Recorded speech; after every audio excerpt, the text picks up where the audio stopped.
¿verdad? Para que la gente entienda que ante todo se trata de un problema de naturaleza política.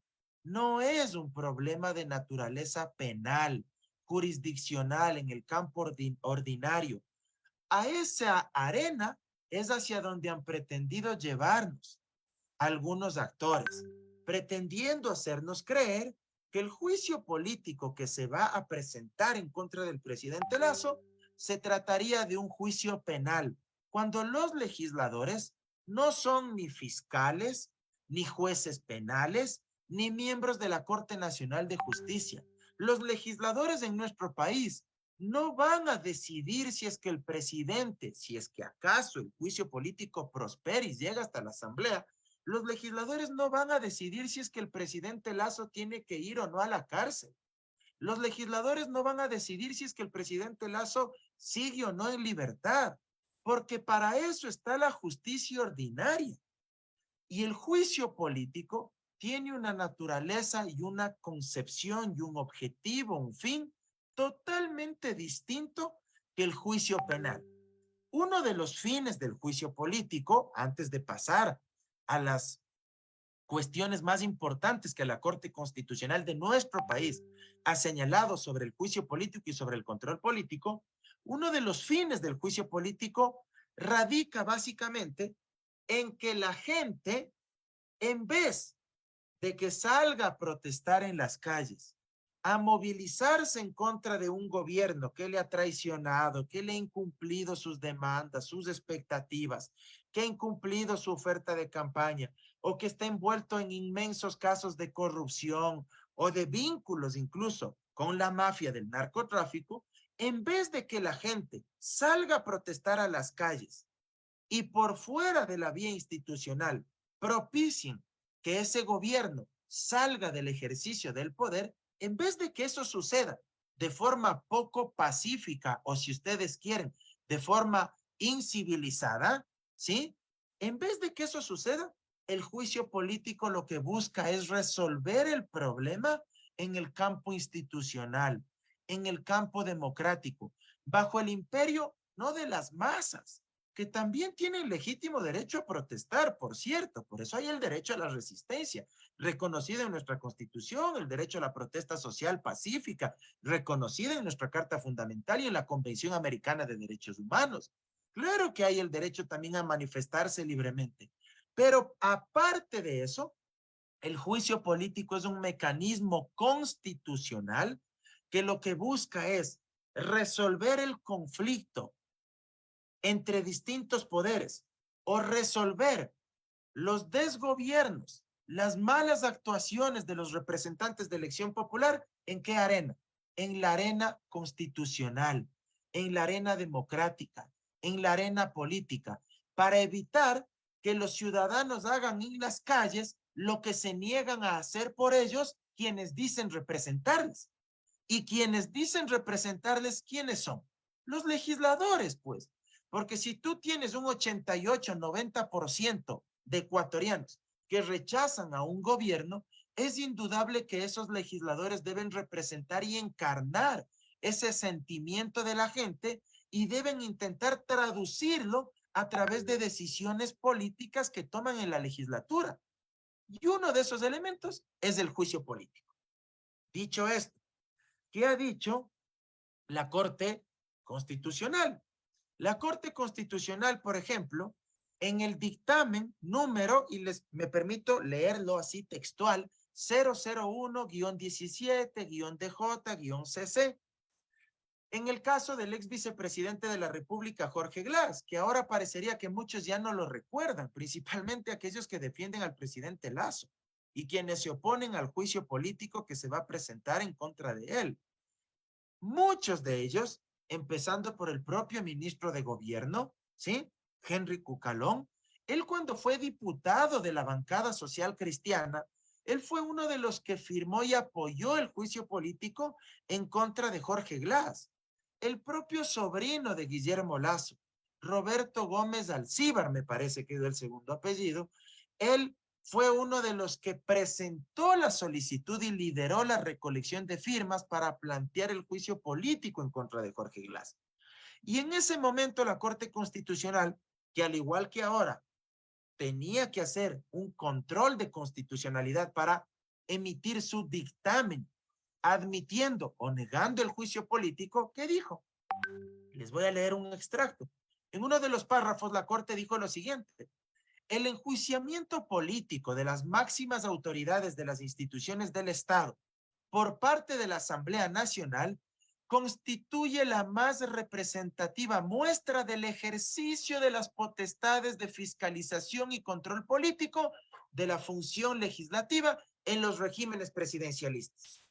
Y una de las expresiones de los principios de responsabilidad, juridicidad y separación de funciones que caracteriza a los estados de derecho contemporáneos.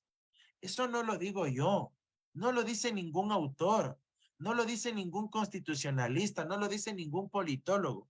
Lo dijo la Corte Constitucional de nuestro país, que es el máximo intérprete, el órgano de control, de administración de justicia en materia constitucional. Pero la Corte también señaló que hay que diferenciar el control político del control judicial o del control jurídico. El control político, por ejemplo, garantiza la libertad del representante de elección popular para tomar una decisión con base a los intereses de sus mandantes, de los electores que representa. En cambio, en el control jurídico, en el control jurisdiccional, cuando un juez tiene que resolver una causa, tiene que resolverlo sobre la base de los autos y de las piezas procesales que constan en el expediente, que es distinto. Hay un conjunto de reglas procedimentales que tienen que ser respetadas irremediablemente. Esto no significa que en el juicio político se haga tabla rasa del debido proceso o que no se deba respetar la propia Constitución o la ley de la función legislativa. Lo que quiero decirles es que el juicio político es más flexible, es menos rígido que un proceso judicial ordinario. Tanto es así que nuevamente la propia Corte Constitucional, y aquí me permito citarles otra sentencia. ¿Se acuerdan ustedes del caso de Jorge Yunda? Pues hay una sentencia, la número 2137-21-EP del año 2021, donde la Corte Constitucional le dio la razón al actual alcalde de Quito, Santiago Guarderas, y la Corte dijo que el control político que ejercen los órganos legislativos, llámese un consejo metropolitano, un consejo municipal o una asamblea, ese control político que ejercen los órganos legislativos y fiscalizadores es un control político que, si bien debe respetar el debido proceso, eso no significa que se deba respetar en la misma forma o con la misma rigidez, con la misma disciplina que se hace con los procesos judiciales ordinarios. Porque, por ejemplo, en un proceso judicial ordinario sería impensado y hasta sería un delito que un juez adelante criterios sobre cómo va a resolver una causa. ¿Me explico? Un juez en un proceso civil, penal, no podría salir y adelantar el criterio y decirles a una de las partes procesales: sí, sabe que yo voy a resolver de tal manera. A usted le voy a dar la razón y a usted en cambio no le voy a dar la razón, antes incluso de que hayan presentado cada uno sus pruebas o se hayan llevado a cabo las diligencias y se hayan acabado las etapas procesales. Eso sería un delito penal, estaría cometiendo prevaricato. En el control político, los fiscalizadores incluso pueden adelantar el criterio, y la Corte Constitucional lo dijo en el caso Yunda, porque la Corte señaló que los legisladores responden a sus mandantes y que uno de los fundamentos de la democracia representativa y de los órganos legislativos es la deliberación pública. Y deliberar ante la opinión pública, ¿qué implica? Hablar, debatir. Y si es que Luisa o el asambleísta Oaxaca representan a unas provincias, representan al país en su conjunto como legisladores de la República, indudablemente representan a segmentos importantes de la ciudadanía que votaron por ellos, pero también representan a aquellos que probablemente no votaron, pero que hoy muchos de ellos, que a pesar de no votar por Luisa o por el asambleísta Oaxaca, probablemente quieran que sea censurado y destituido el presidente de la República. Entonces, bien podrían los legisladores adelantar su criterio y decir: vamos a votar a favor de esa censura y destitución. Y eso no inhabilita, no nulita el proceso de control político. ¿Qué dijo la Corte? En el caso de Jorge Yunda, les voy a leer otro párrafo textual. El control político institucional es efectuado por órganos políticos en función de criterios de representación popular. Fíjense ustedes. Mientras que el control jurídico, es decir, se refiere a los juicios ordinarios, es efectuado por jueces con conocimientos jurídicos, especializados e investidos de jurisdicción. Obvio, pues porque para ser juez hay que ser abogado. Asimismo, mientras en el control político se fiscaliza al órgano mediante su actuación política general, en el control jurídico se examina el acto impugnado en sí mismo considerado sin que exista una particular atención al órgano. Esto me parece muy importante porque hay que desmitificar esta idea de que poco más y el juicio político tiene que convertirse en un juicio penal y que los legisladores tendrán que sentenciar o absolver al presidente de la República. Nada más alejado de la verdad. No se olviden algo que es fundamental. El artículo 129 de la Constitución, y esto ustedes deben tenerlo muy presente en su mente y en su cabecita.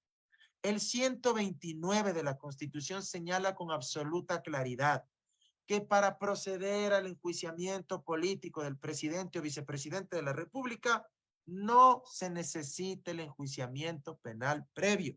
Repito, no se necesita el enjuiciamiento penal previo para proceder al enjuiciamiento político del presidente o vicepresidente de la República. ¿Y esto por qué? ¿Por qué es? Porque algunos de ustedes se preguntarán, bueno, Mauro, pero oye, ¿no te parece que es injusto, que es absurdo que a un presidente de la República se le pueda enjuiciar políticamente sin que antes exista un enjuiciamiento penal o sin que antes exista una sentencia penal condenatoria? Muchos de ustedes se preguntarán esto este rato, pero la respuesta es simple. ¿Saben por qué el constituyente tuvo la inteligencia y la certeza de poner que para enjuiciar políticamente al presidente no se necesite un enjuiciamiento penal previo? Porque si es que esto fuera un requisito de procedibilidad para enjuiciar políticamente al primer mandatario, pasarían años hasta que exista un enjuiciamiento penal, peor todavía, hasta que exista una sentencia penal condenatoria, y hasta tanto el periodo de gobierno de ese mal presidente o de ese presidente pillo, corrupto, incompetente, inoperante, ya se acabaría, pues, porque ustedes conocen mejor que yo que en nuestro país, lamentablemente, la justicia no atraviesa pues, por su mejor época. Tenemos una justicia que tarda en muchas ocasiones años hasta encontrar la responsabilidad y los autores y cómplices de determinadas infracciones penales. Mucho más si se tratara de un presidente de la República. Hasta que se dé un enjuiciamiento penal o hasta que tenga, peor todavía, una sentencia penal condenatoria en primera instancia, capaz ya se acaba el gobierno de Lazo y él se va y capaz hasta termina en otro país antes de que eso suceda y sin ningún tipo de responsabilidad política ante la Asamblea y sobre todo ante el pueblo ecuatoriano. Entonces ahí ustedes entienden el por qué el constituyente puso que no se requiere el enjuiciamiento penal previo. Y ojo, esto no solo sucede aquí en el Ecuador, esto se recoge en la mayoría de constituciones de los países democráticos de América Latina, pero también de Europa y también en Estados Unidos. Yo solo les pongo de ejemplo lo que pasó con Donald Trump. ¿Se acuerdan lo que ocurrió con Donald Trump, verdad? Porque aquí a muchas personas les gusta invocar a Estados Unidos solo cuando les conviene. Pero cuando no les conviene, entonces ahí sí ya no se acuerdan de Estados Unidos. Estados Unidos, con todos los defectos y críticas que yo le puedo hacer igual a ese modelo, no dejo de reconocer que tiene cuestiones también importantes, ¿sí? Y Estados Unidos es la democracia liberal más antigua y estable del planeta, con todas las críticas, reitero, que yo también le puedo hacer al sistema norteamericano. Pero si algo tiene de valioso es que tiene estabilidad institucional. Cuando Donald Trump perdió las elecciones frente a Biden, ¿qué hizo él? A lo Bolsonaro o a lo Lazo igual, que se negaban a reconocer los resultados de la consulta popular del pasado 5 de febrero. Salió Donald Trump y desconoció que había perdido. acusó de fraude a pesar de que no pudo presentar una sola prueba que demuestre aquello. Agitó y asusó a las masas para que se tomen el Capitolio. Y una vez que se tomaron el Capitolio, Estados Unidos entró en crisis por primera vez en más de 200 años de régimen democrático. ¿Sí? En esos niveles, en esa magnitud. Obviamente, con las guerras de secesión que también tuvieron en determinados momentos, pero eso es otra historia. Pero lo que quiero decirles es que solo ante ese hecho, no haber reconocido el resultado electoral, haber promovido pánico electoral, haber asusado a las masas para que se tomen el Capitolio, haber promovido actos de vandalismo y de violencia a través de sus partidarios, sin que exista todavía un enjuiciamiento penal, peor una sentencia penal en contra de Donald Trump, el Congreso norteamericano le inició un juicio político. Y ese juicio político llegó hasta el Senado. Luego que en el Senado no hubo los votos porque ahí había una mayoría republicana, es decir, afín al partido que pertenece Donald Trump, ese juicio político murió ahí. Pero allá a nadie se le ocurrió siquiera plantear la absurda idea de decir es que el Congreso norteamericano es desestabilizador, es que el Congreso norteamericano le quiere destituir o le quiere censurar y destituir a Donald Trump a pesar de que no existe un juicio penal en su contra. Oiga, a nadie se le ocurrió decir eso allá, porque esto es parte del sistema de equilibrio de poderes, lo que los propios gringos denominan el check and balances, el sistema de pesos y contrapesos, que mutuamente se controlen. Volvamos a